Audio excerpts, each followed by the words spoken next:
Hi, this is Roger. Thanks for dropping by. This is part 2 of the of that repotting video. We did the getting out of the pot and having a look round. Now we're going to do the have another look round and put them back in their pots, or possibly. I may change my mind. Right, paraphernalia. If I've forgotten anything this time, I'm going to be cross because I've thought about it. Normally I just grab stuff. We've got some large bark for going in the bottom of the pots. We've got medium bark, quite a lot. Some small bark to go in with it, maybe. I've got my sponge rock, or giant perlite. I've got my charcoal. I've got an assortment of pots. I have some moss. What's that for, I hear you ask? You don't use moss anymore. We might be. Special reason. I've got my duct tape in case we have to stick any stakes to the outside of the pots. You've seen that before. I've got my bit of raffia, and I've got some small stakes. I've got bigger ones behind me in the cupboard. And that's it, and then they're gone. That's it, and then it's gone. So when I finish this session I need to get onto eBay and replenish some stocks, otherwise I'll end up wanting something and I won't have any. So and time's getting on. And it's a flipping warm day. Supposed to have cooled down today, well it didn't. Mind you, it's getting a bit, some cloud around out there now, so it's coming and going.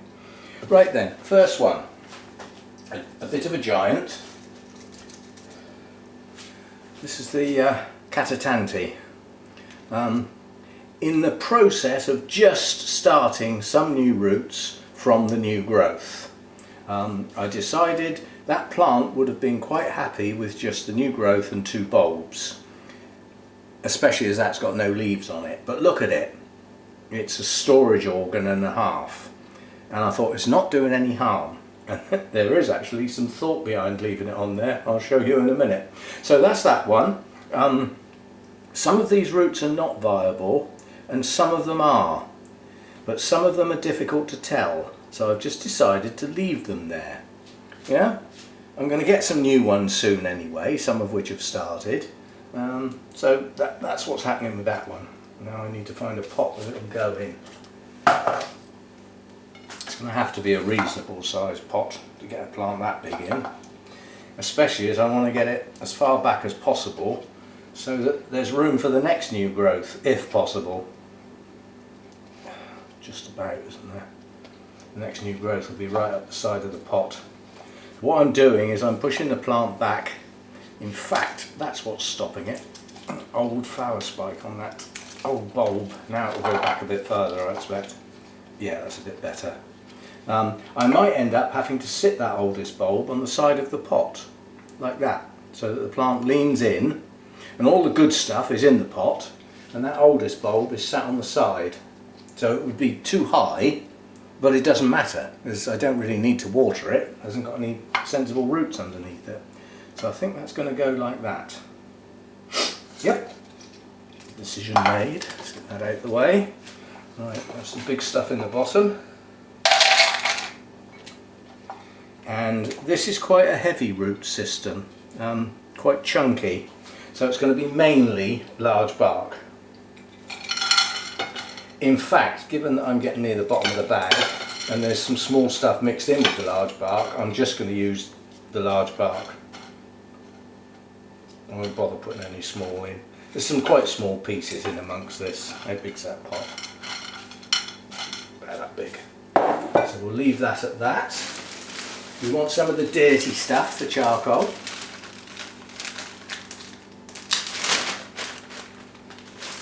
I've given this a good shake prior, so in theory all the big bits have come to the top and the dust has gone to the bottom. That might not be strictly speaking true.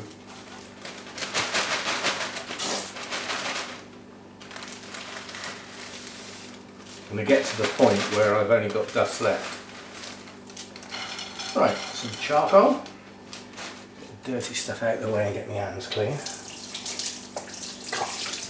Like a flipping coal miner. Not that I would know what a coal miner's like, but I can imagine. I've seen pictures.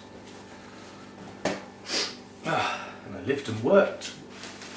One of the jobs I did in Wales, which was a long-term project, I think we were there about 9 weeks. We were living in a hotel just up the road from where we were working, and right next to the hotel was a heritage site, which was actually a mine that they'd preserved, basically, and you could pay to go down there. All the time I was there I didn't, when I could have done. I wish I had. I wish I'd seen it for real. You get to put the hat on with the light on. I don't think you get to carry a canary in a cage, but if you don't know what that is, you'll have to look it up.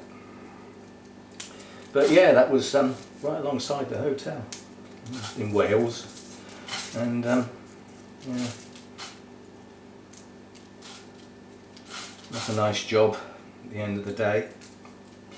People got serious lung damage and lots of accidents, cave-ins, gas explosions. Not a nice thing to do. So while everybody was sat at home warming their hands and toes again, in their cold fire, and all of industry was using it, people were not doing very well getting it out of the ground. The health and safety hadn't quite got at it in those days. It was a case of, there aren't any jobs in this town. If you want a job, it's down the coal mine, and if you complain, there'll be 6 waiting to take your place. That sort of attitude, I think, in those days. Same with the steelworks. Hopefully those days are over now, or in this country. I should say this set of countries, because we are talking about Wales, which, although part of the United Kingdom, I see it as a separate country. They're a different people to us English. They're different to the Scots, different to the Irish. They're a different people in those 4 nations. They're not the same.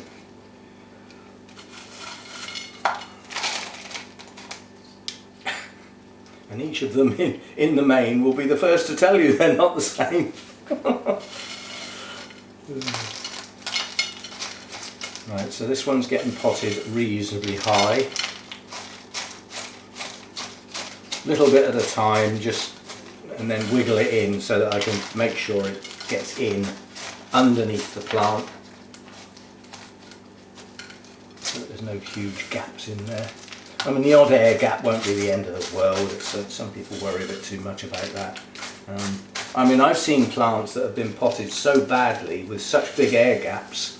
You go back 6 months later and have a look at where all the roots are, and they're in the air gaps. And you sort of think, oh, why do I bother?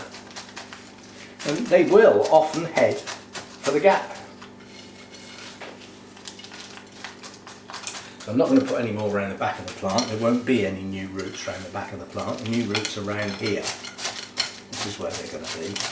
And I'm hoping this is plenty firm enough to not need a stake. But why I said about this back bulb, if I do need a stake, I would strap a stake to the outside of that pot and tie that bulb to it, because that will hold the whole plant. But I think this is going in firm enough to not need a stake. Seems to be okay at the moment. With the charcoal and the perlite, it's really gritty now, because I've been used to not having the charcoal or the perlite, and it's been moss, which is soft and silent. Doesn't make a sound. Well, this stuff does. Right, so that's that one done, and that is, no, it's wobbly. It's going to have to have a stake. It's just such a top-heavy plant, and if it's wobbly, it's not going to take off as well. It just won't. Right, I hope that flipping pot's dry. Yes, good. So the duct tape won't stick if it's wet. So I need dry hands as well. Right, and one of those silly little sticks isn't going to work, is it? We need something a bit more substantial. Something a bit like that, perhaps. Not too big. Yeah, but we can cut it in half, can't we? God. See, I said I'd be without something. So without a big stick, without my heavy duty cutters to cut said stick in half. There we go. Still, I knew that wasn't far away if I needed it. So we'll get ourselves a chunk of this. Needs to be a decent bit to give it enough places to hold on to. Let's get the big scissors out. So that it's got enough places to hold on to and not come unstuck. So what I usually do with when I'm just doing a single stake is stick that on and then put the stake in place like that, and then go over the top of it like that. I'll straighten it up in a minute. There we go, and that should stay there until such time as it's not needed anymore. You can see the plant is actually moving a fair bit.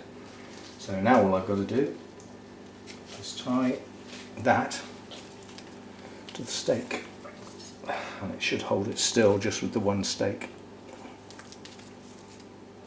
That's my theory what I have. Anybody who wants to know this knot, I don't think I've shown this knot in my knots video. There is a knots video, old one, but I did it with a big piece of, like a piece of rope, so that you could see what happens. But when you're trying to get something to attach to a stake, there's a lovely knot you can use. You make a loop, right hand does all the work, yeah? Left hand stays still. So right hand over the top and make a loop and hold it. Then do it again, over the top and make a loop, and put the second loop under the first loop, over the top of your stake and pull. Beautiful knot, and it doesn't go anywhere. So it stops your tie going up and down the stake. It gives you a really good grip. Don't ask me what it's called, I haven't got a flipping clue. Some sort of hitch I think it is, but anyway. All I want is for this to stay still, so that's the goal. That's got it. Tie the ends. And that's that. Give that a good water now. And my new growth has got plenty of room to grow, and with any luck it may just about have enough room for the next new growth. So that's one. Actually I can't put that in the sink because I need the sink and I keep getting dirty hands.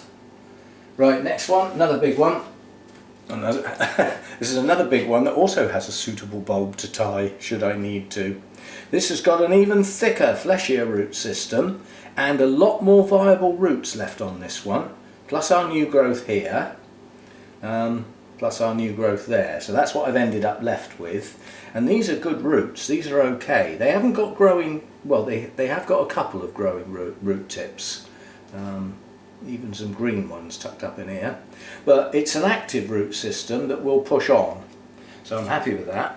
Get that out of the way. Smaller pot, can I get that in? Am I going to be able to get it in a real small one? No. And the fact that I haven't got moss now, they can stay in the pots longer, can't they? So they can go in a slightly bigger pot because I'm allowing for an extra year. I've just made that up. I've just thought about it. Make it up. I know what I meant. Alright, so some chunky stuff. Reasonable bit of chunky stuff. Don't want this staying soggy. And again, big chunky root system. So no small bark. I think I'm going to end up not wanting any small bark, but we shall see. Because you don't know what's coming next, I do. So that's that. Need some dirty stuff.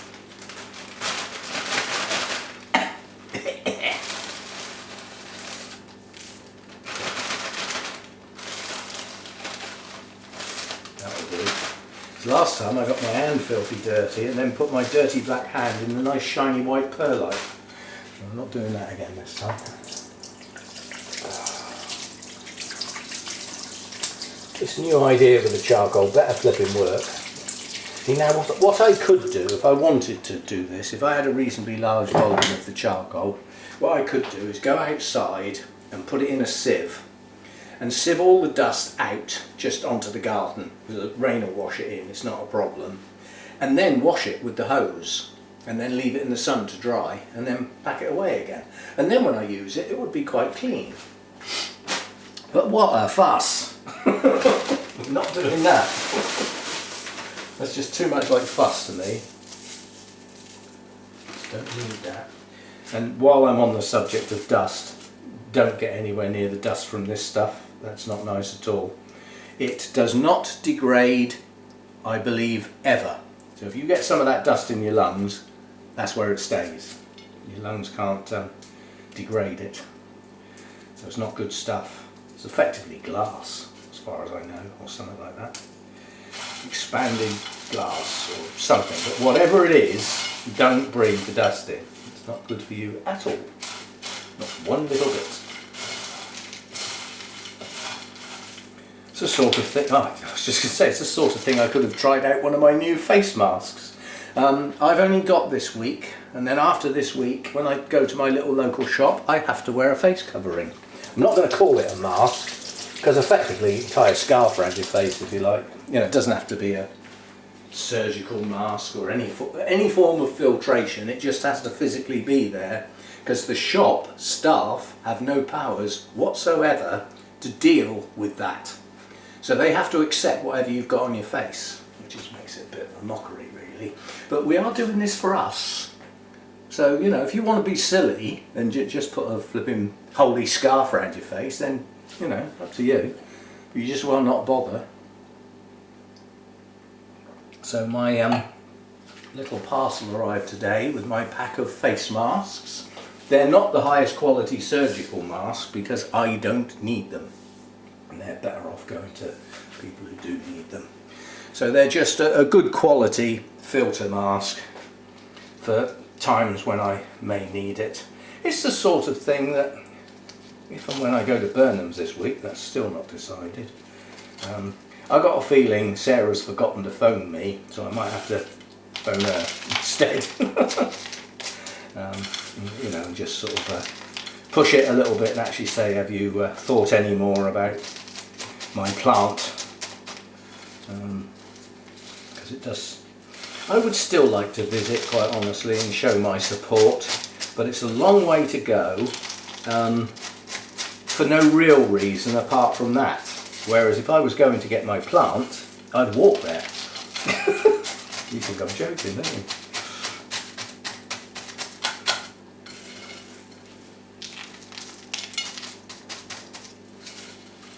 And this one is probably going to stay there.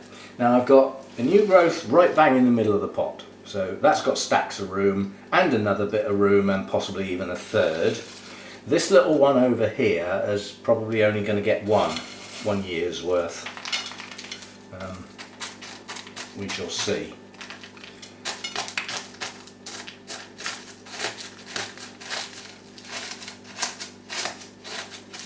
This is where you have to go careful when you're poking next to a new growth, because your finger gets squashed between the plant and the side of the pot.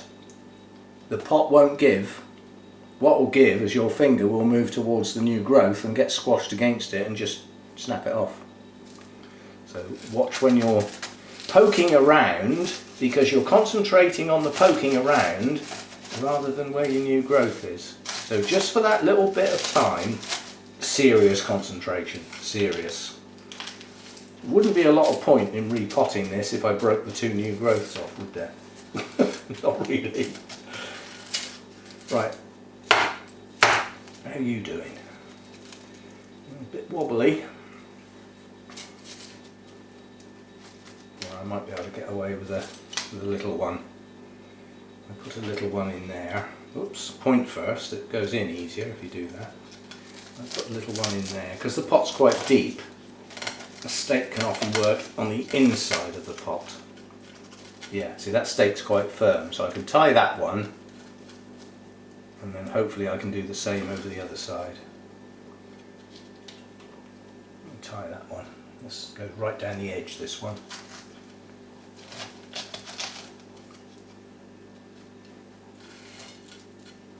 Yep, I tie those too. I've got enough flipping raffia. Didn't realise I'd got that low, I must admit. That's what comes of doing things at the end of the day when you're tired. You know, you just do it almost mechanically, and you don't necessarily stop and think about, oh, I've nearly run out of that, I need to order some more. But I was hoping not to be doing much more repotting this year, and I certainly won't. You know, this is all I've got to do now is look for any more that come into this category, where I look at the media and I think, yeah, that's not very good, that's not quite right, it needs replacing, and it'll be those that are heavier on the moss. As far as my ordinary pots are concerned, but the place where I may have a problem is the others, the cooler, shadier types, because they're supposed to stay moist, they need the moss in the pot. I do wonder sometimes, I never criticise a person who runs a channel, because it's up to them how they do it, and it's also quite honestly up to them how they grow their plants. But I do wonder sometimes about Ed with this things like his Masdevallias. He's growing them in large bark. Now I wish him every success, and I hope it flipping works, because it may encourage some of us to sort of think perhaps we don't need the moss all the time, because he won't use the stuff, he can't stand it. I don't know how he's got like that over the years, but you know, he doesn't like moss, so he doesn't use it. So he's growing Masdevallias in bark. There might be some other stuff in there, like some perlite or something, I don't know. But he's growing it. Growing Masdevallias in quite chunky media. Now all I can say is that he probably has to water quite a bit more often than I would. But then he won't have to repot so often, which means he won't disturb the roots. We're talking about bonuses here. So maybe it's not as daft as it sounds. It just seems wrong because it's not traditional. It's not what others do. Well, if somebody doesn't break the traditions, we'd never change. And we'd still all be growing our orchids in Osmunda tree fern. And the plant would be extinct because all the people growing orchids would have killed them all off in the wild. So things change, and it's because of the people who, like they're almost pioneers. You think, well, I'm not doing it that way, I'm going to have a go at doing it like this and let's see if it works. Like the first person who decided to throw a Phalaenopsis in a glass of water and see if it will grow. And everybody around them probably said, oh, it's not a bog plant, that's not going to work, is it? They don't grow in water. Yeah, well, they looked round later, some of them, and actually said, nah, yes it does. But somebody has to try these things first. Right, now, unfortunately, my Neavium isn't my Neavium anymore. It's my Neaviums, because there's now loads of them, and there's some little tiny ones in here as well. This just broke into pieces. So we've got little bits like that. Very good roots. These are viable roots. But it's a 2-bulb plant with no new growth showing. So what do I do with that? I'm leaving that as an open question at the moment. And then we've got a little one like this. You know, that's got 4 bulbs with the latest new growth. There are no new growths growing, but that is a new growth, and we do have an active root system. Not a very big one. Plus we've got some roots heading skyward. This plant does tend to do that. So that's another little piece, and then we've got this little piece, which is a very old shrivelly bulb, but it's got leaves on, and a mature growth, and virtually no roots. And then we've got this piece, which is a 2-bulb piece with some viable roots on. So what are we going to do? Because the base of that plant has no roots, they're sticking out the side. So there's nothing coming out of here, they're all coming out like there as a cluster. So there's no point in putting that in a pot with bark, no point at all. That'll just dehydrate. So that is going in there with some moss. It's just going to stand in some moss and see if it'll get some roots going. Probably not for me. I've already got that, takes one piece out. I've got 3 pieces left. That's got good roots. That's getting some good roots, but they're active. There's green tips all over the place there. And then that one has got a couple of active roots, but these are all viable. Together they make a plant. None of the pieces are going to be strong. That is not a strong plant. So next time round I'll have to remember that this pot is not a large plant, it's lots of little plants. So if it decides to throw up a flower spike, it'll have to come off. It needs to grow its next set of pseudobulbs and mature them before anything else happens. But I'm going to try and get these 3 pieces in a single pot, which is not going to be easy because they're not going to want to stay together. And that will be a small pot. I'm going to have to squash them in like that. See, now you can see what the sellers are up to, can't you? They have a big plant, break it up into little pieces, and gather a couple of little pieces together and put them together in a pot to make it look like a better plant when it's not. Yeah, that's what they get up to. At least I know I'm doing it. But I want to try and get that like that in a pot. And while I've got it in my hand, in the right position, I'm not going to let go. I'm going to keep hold of that now. How small a pot can I get that in? So that's a slightly wider pot than deep. I'd have to twist them in. If I can get them in, it's going in there. It will. Right.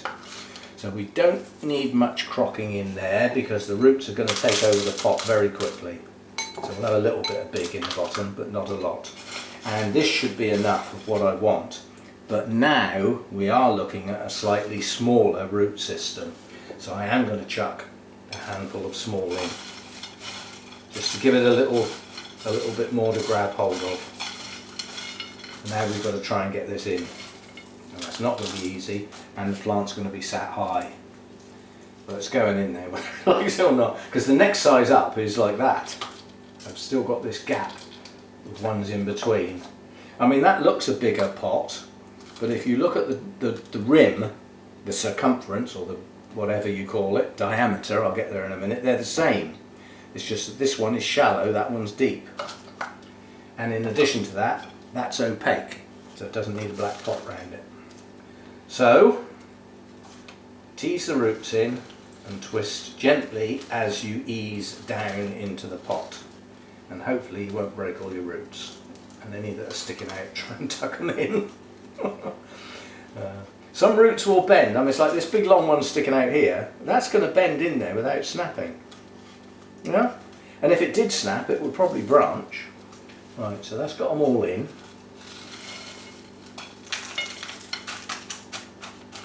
There's going to be some broken roots here, I can tell.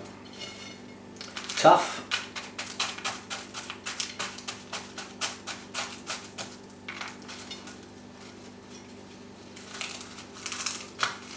Crunch, crunch. I hate, you know, I really do not like that sound. It really sounds like I'm crushing things, but it's actually the sound that the perlite makes as it's rubbing against things.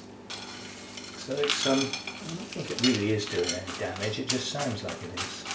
And there is no new growths on these pieces whatsoever. It's got mature growths, and if you remember, those who follow, it's only just come out of bloom. So the next thing that this plant is going to do is produce new growths. And hopefully those new growths on this plant produce their roots quickly. But all these 3 pieces have got reasonable roots. Now that's definitely not going to need staking. No, that's in there pretty good. Good watering with that will settle that in nicely. And there's not a lot of room for the new growths, but this one has always done well crammed in a pot, not loose. So that's that. And that can get out of the way now because we've done with the bark, and I'm going to try and get this going by just now this is going to have to be staked in the pot, so I know I'm going to need to tie it like that. So we can stick the stake on it before we start. Because it is actually easier that way. Using big scissors on. Don't forget, when you've got tape of any sort, tuck your corner in, and next time you want to use it, you won't cuss and swear trying to find the end. And get the end, pick, and then it tears, doesn't it? Well, you won't have all that trouble. You think ahead. Right, so we need that on there, like that, preferably upright. It does help. It's a bendy pot. Right, so that's that. Now, the only thing I haven't thought about, what have I got round here? The glass I had the... Sorry, this moss is used moss, so this was put out to use once upon a time and then squeezed dry and put to one side. So it is totally bone dry. Don't use moss in that state, for goodness sake. Always hydrate it first. You can do it the other way around if you like, but it just doesn't manage well. And then pour your wine on it, that'll hydrate it. Come on, concentrate. It's not so much it would do any harm to the moss, I don't want to waste the wine. We don't pour wine on moss, that's not what it's for. We pour it in Roger. It's not quite as good. The normal white wine I get is the cheapest white wine that our illustrious Tesco's do, and it was an Australian Chardonnay at just over £4 a bottle, and it was beautiful. And then suddenly it's out of stock, and the bottle that turned up was, I thought, that's exactly the same flipping stuff. And the only piece of it that was different was, instead of the word Australia, it had the word Spain instead. Apart from that, it looked absolutely identical, but it isn't quite as good, unfortunately. It's just not quite got that niceness to it. It had a smoothness to it, because some white wine can be a real kick your leg out a couple of times, you know what I mean, don't you? Whoa! Ooh! Yeah, well, this one just wasn't that. And everybody that's ever tried it has always said, oh, that's nice, you know. And it was. And this time, when my home shop comes, in about a week's time, got one coming. I don't have one that often anymore. I stock up and do a big shop, and then just do my little local stuff, you know, the bread and milk sort of stuff locally, which I'm now going to have to wear a mask for. Still, so be it. That's how it's got to be, so be it. This, when you're doing this, standing a plant in moss, no pressing down, very, very loose. You need the air in there. Because remember, you're putting the base of a plant in there with no roots. You know, I think I've got, like, there's one root on there. I'll probably break that off, putting it in the moss. Let's see if we can actually get that root in without breaking it. Move the moss over to one side. And just put it back again. At least it'll give it a start, won't it? At least it's got one in the moss. Something like that then. I'm holding my back bulb against the stake so that I know where I'm going to tie it in a minute. I reckon that'll do. So it doesn't need any squashing or anything like that. All you need is the moisture around the base for this type of operation. If you were going to grow it in moss, you might want a little bit more moss in the pot and a little bit more compact, yeah, for the roots to get hold of. There are no roots to get hold of anything on this plant, so all I need it to do is effectively stand on the moss and hydrate that base. Tie it on, I suppose.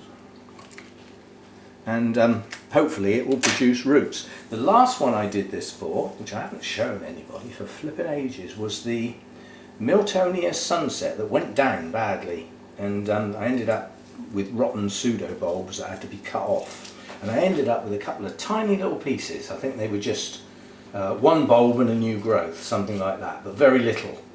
And this is what we did with these, and I'll have to try and remember to show you, because what I've now got is an absolute pot full of roots. Really, a serious pot full of roots. Those two little tiny pieces have done exceptionally well. So much so that I suppose they ought to come out of that moss and go in something a bit more sensible now. I've been in there a while. And again, it's moss, it won't last forever. So, and constantly damp, no drying. But it's certainly done the job to get a root system.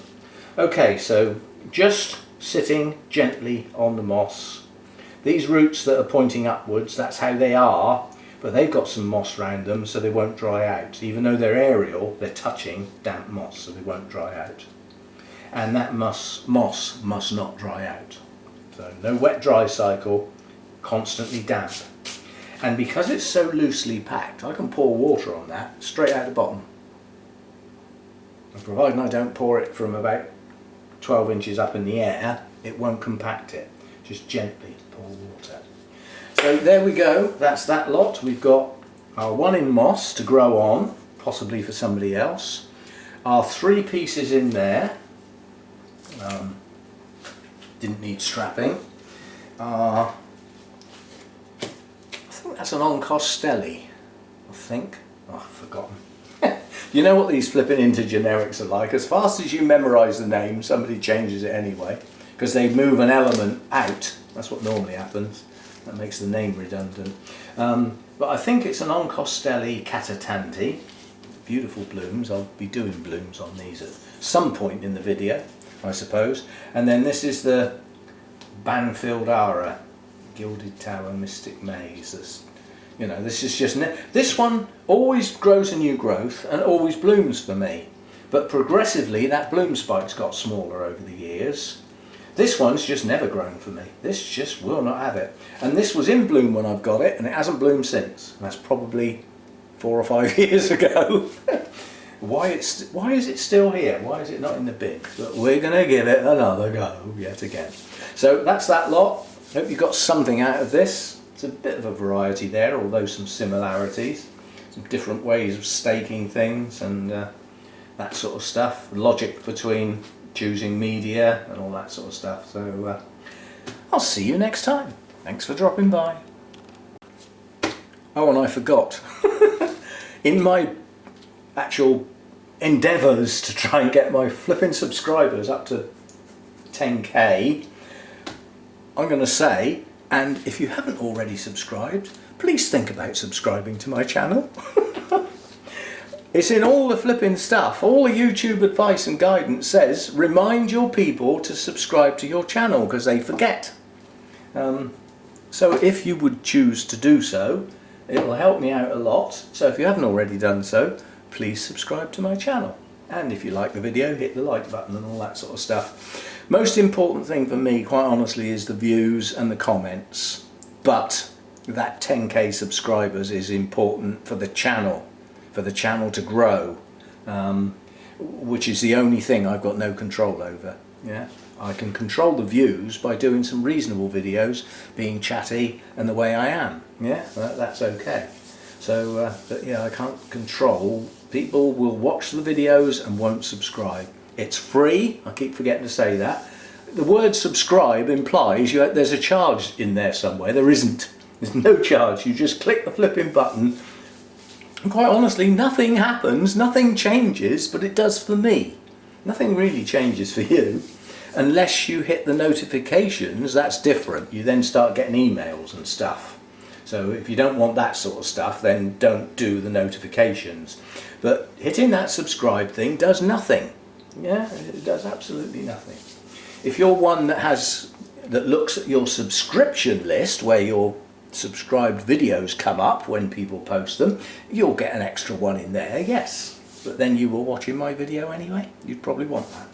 So please subscribe if you haven't already done so. This little thing that I've been doing to try and get this to work is actually working. Number of subscriptions at the beginning of this month was 9252. We're now up to nearly 9,400. It's getting close. That's quite a few in not even a month. So for me, that's good going. So any more that can pile in there and get that number up, please do so. It's greatly appreciated. And once again, I will see you next time.